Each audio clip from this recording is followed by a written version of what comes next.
بسم الله الرحمن الرحيم. السلام عليكم ورحمة الله تعالى وبركاته.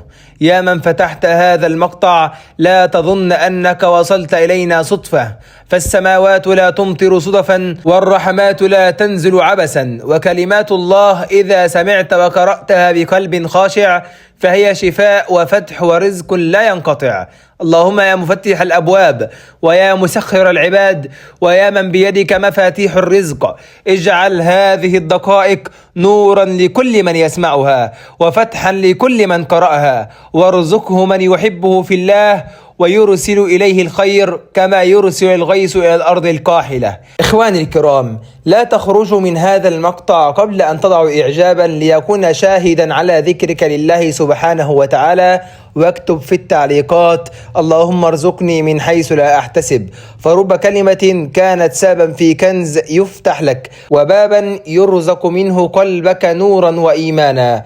أتعلم أن هناك صورة قصيرة لا تأخذ من وقتك دقيقتين، لكنها بإذن الله تبارك وتعالى تسخر لك الناس وتجعل الأموال تأتيك وأنت في مكانك، ويكون فيها سر لجلب الرزق وكسر الفقر وتحويل الضيق إلى سعة وغنى. إنها صورة عجيبة لا يقرأها أحدا بإخلاص وتكرار إلا ورأى بركتها تتجلى في معيشته ويومه وعلاقاته، حتى قلوب من حوله تلين والأموال تسعى إليه.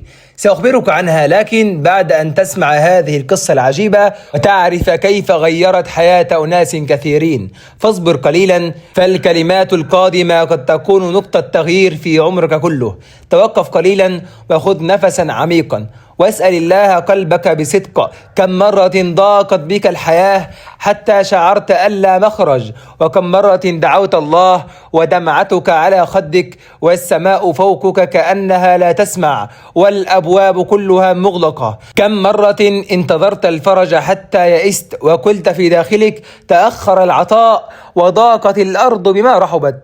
لكن ما رأيك أن أخبرك يوم عن سر عجيب رباني مفتاحا من مفاتيح السماء، إذا عرفته وأمسكت به لم يبقى في حياتك هم إلا وتبدد، ولا ضيق إلا وتوسع، ولا حلو من بعيد إلا واقترب. ما رأيك أن أخبرتك اليوم عن سر ربانيا عجيبا مفتاحا من مفاتيح السماء، إذا عرفته وأمسكت به لم يبقى في حياتك هم إلا وتبدد، ولا ضيق إلا واتسع، ولا حلو من بعيد إلا واقترب منك. سر إلهي نزل على قلب النبي صلى الله عليه وسلم ليخفف عنه، ليواسي قلبه ويعيد له الأمل في لحظات ظن فيها أن السماء صامتة وأن الطريق مظلم.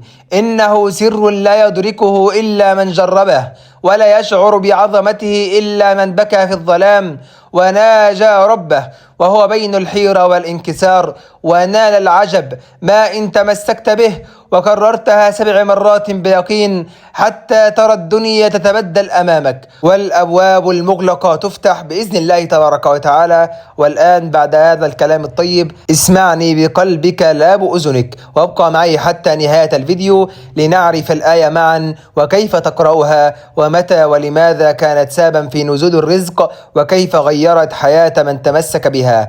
إنها ليست قصة من نسج الخيال، بل تجربة واقعية حدثت مع آلاف الناس. فهل ستكون أنت التالي في حياة كل إنسان لحظات يشعر فيها أن الأبواب كلها مغلقة، يبحث عن فرصة من عمل، عن رزق يكفيه ويكفي من يحبه، عن فرج ينقذه من دوامة التفكير في الغد، لكنه لا يجد شيئا، ويا للعجب في خضم هذا الضيق ينسى الكثيرون مفتاحا بسيطا، آية واحدة فقط تنقله من دائرة الحاجة إلى سعة العطاء، من أرض الضيق إلى سماء البركة. رزق يأتيك وأنت لا تملك شيئا، رزق يأتيك وقد نام الناس وأنت على سجادتك تبكي، رزق يتنزل على قلبك قبل أن ينزل على يديك، رزق يرزقك سكينة قبل المال وطمأنينة قبل الحسابات ويقينا قبل الأرقام. أتدري ما السر؟ إنه في آية واحدة فقط، آية تهز القلب إذا دبرتها آية لو فهمت معناها لعشت بها وكنت من أغنى الناس ولو لم تملك دينارا واحدا. إن السر ليس في كثرة المال بل في من أعرف من هو الرزاق. السر ليس في الوظيفة ولا الحساب البنكي ولا الشهادة الدراسية.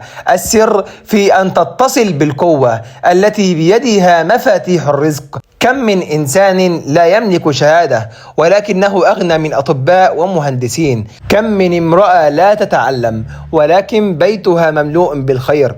كم من عبد بسيط قال هذه الآية بقلبه ففتح له الله أبواب السماء وآتاه من حيث لا يحتسب. هذا ليس خيالا بل وعد من الله لا يخلفه، ولكنه ليس لكل أحد بل لمن يؤمن بالله ويثق به ويقرأ هذه الآية بيقين ويدعو بها بثبات وبتوكل على الله لا على الأسباب.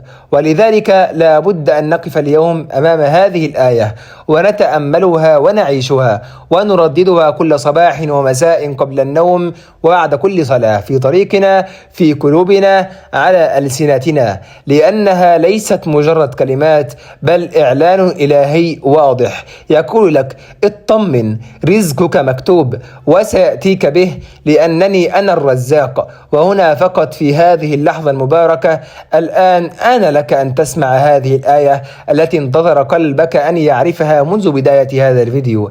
الآية التي هي مفاتيح الأرزاق ودواء القلوب القلقة ونور الذين تعبوا من سعي ولم يجدوا. والآية هي قول الله تعالى بعد أعوذ بالله من الشيطان الرجيم بسم الله الرحمن الرحيم إن الله هو الرزاق ذو القوة المتين. ما أعظمها من كلمات.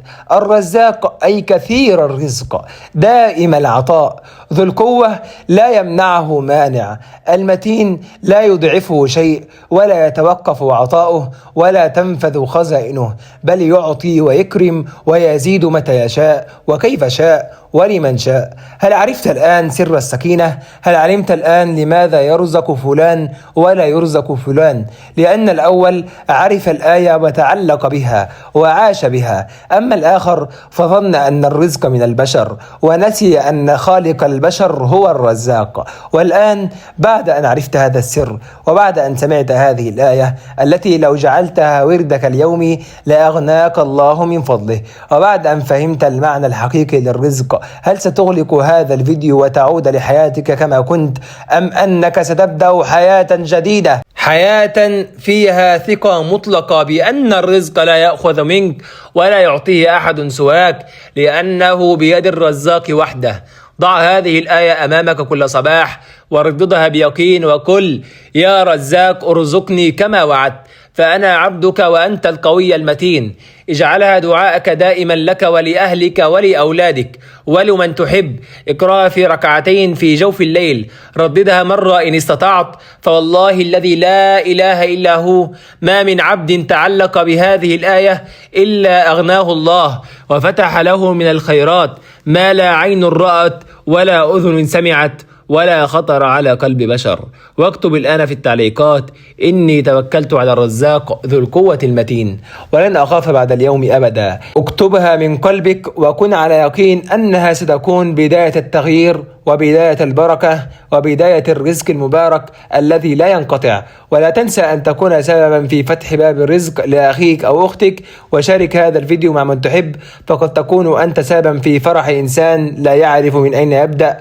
ودعم هذا العمل الطيب بوضع إعجاب، فكل إعجاب يصل بإرسال الخير إلى قلب جديد، وكل اشتراك في القناة هو باب جديد نفتحه معا لنشر نور الله في القلوب. وقبل أن نخرج من هنا خذ دقيقة فقط وارفع يديك إلى السماء وقل اللهم إنك أنت الله الرزاق ذو القوة المتين، ارزقني رزقا واسعا مباركا من غير حول مني ولا قوة، واغنني بحلالك عن حرامك وبفضلك عمن سواك. اللهم افتح لي خزائن رزقك كما فتحت لعبادك الصالحين يا رب العالمين. ثم ابتسم واطمئن لأن الرزق قادم والفرج قريب والله لا يخلف وعده. إخواني الكرام، إذا أتممت الفيديو إلى آخره فلا تبخلوا علينا بالإعجاب وترك تعليق بالصلاة والسلام على النبي المصطفى صلى الله عليه وعلى آله وصحبه أجمعين. واكتب لنا في التعليقات من أي درجة تشاهدونا وتتابعونا، أي من أي دولة تتابعونا وتشاهدونا، واكتب تعليقا باسم من أسماء الله الحسنى. وصل اللهم على سيدنا محمد وعلى آله وصحبه وسلم تسليما كثيرا، وجزاكم الله خيرا، والسلام عليكم ورحمة الله تعالى وبركاته.